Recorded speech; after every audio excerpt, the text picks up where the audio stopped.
Bonjour chers amis, aujourd'hui on va essayer de montrer comment caler une carte à base de projection géographique. Dans notre première vidéo, on a montré comment géoréférencer une carte ou ce qu'on appelle le calage d'une carte à base de projection métrique. Là on a utilisé Lambert-Mahawk. Et aujourd'hui on va utiliser WGS 1984 où on peut utiliser Merchish, la projection de Merchish pour le Maroc. Donc, on va ouvrir notre dossier, notre logiciel. On doit ouvrir le table ou l'image raster qu'on veut. On doit changer. Toujours, on doit changer vers le rastre. Donc, on clique sur Open, ouvrir. L'image, le logiciel nous demande si on veut juste afficher l'image ou caler l'image. Pour nous, on a ouvert ce logiciel pour caler notre image. Donc on doit caler, cliquer sur calage. Donc, avant de commencer, on doit toujours choisir le type de projection.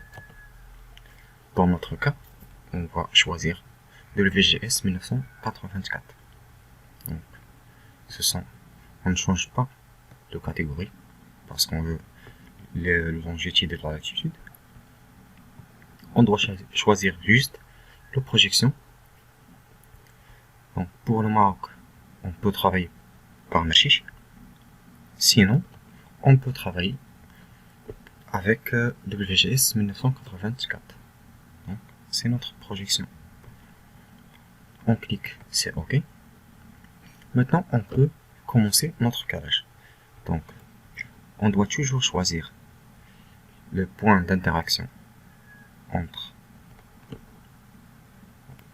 le point de croisement entre la longitude et la latitude. Donc, on clique sur ce point et on fait entrer notre point.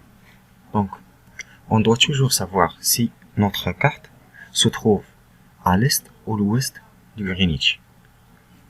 Donc, on clique sur, pour nous, le Maroc se trouve à l'ouest, on clique sur moins 5 degrés, 30 minutes.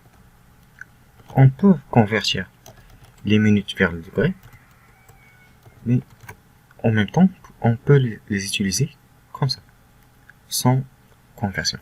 Donc, on a fait entrer les X et les Y. On clique sur OK pour enregistrer la première point. On clique sur Nouveau pour ajouter une autre point. Il ne faut pas cliquer juste comme ça. Donc, on choisit le point. Donc, c'est notre point qu'on veut. Donc, je clique et j'entre le chiffre. Moins 5 degrés, 15 minutes. Donc, 34,30. Comme ça. Et je clique sur Nouveau pour entrer un autre point. Et je fais glisser vers le bas, comme ça. Et je choisis la troisième point. Donc, je clique moins 5 minutes, 5 degrés, je m'excuse, et 15 minutes, 34 degrés, 15 minutes. Et je clique sur OK. Jusqu'à maintenant, il n'y a pas d'erreur. Mais lorsqu'on va ajouter la quatrième point, le taux d'erreur va s'augmenter vers 1000 ou plus. Comme vous voyez, il y a le taux d'erreur, il y a 2000. Donc, je vais choisir la quatrième point.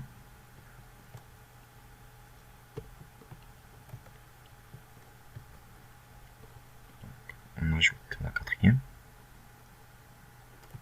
Comme ça. Et on ajoute moins 5 degrés, 30, 34 degrés et 30 je m'excuse, et 15 minutes. Et je clique sur Entrée. Donc, l'erreur est de 4, et 4, 3, entre 4, 3. On peut minimiser le taux d'erreur par l'agrandissement. On fait juste un zoom et on clique sur Éteindre et on change l'emplacement de ce point. Donc, on doit toujours changer vers l'axe. La deuxième point, on doit la changer ici. La troisième aussi, comme ça. Et la quatrième, comme vous voyez. Donc, pour moi, je vais accepter le taux d'erreur de 3. Mais il faut toujours changer jusqu'on a le taux d'erreur est presque le 0. 0 ou 1, c'est pas grave, mais le 2, 3, 4, il y a un décalage qui est énorme. Donc, on clique juste sur OK. Et notre carte est bien calée. Donc, comme vous voyez, c'est notre carte. Si on change cette icône vers la position curseur, vous voyez qu'il y a un changement des coordonnées. C'est comme vous voyez. Jusqu'à là, on dit merci pour votre attention et on se verra plus tard pour voir comment caler une carte qui ne dispose pas de coordonnées avec une autre carte.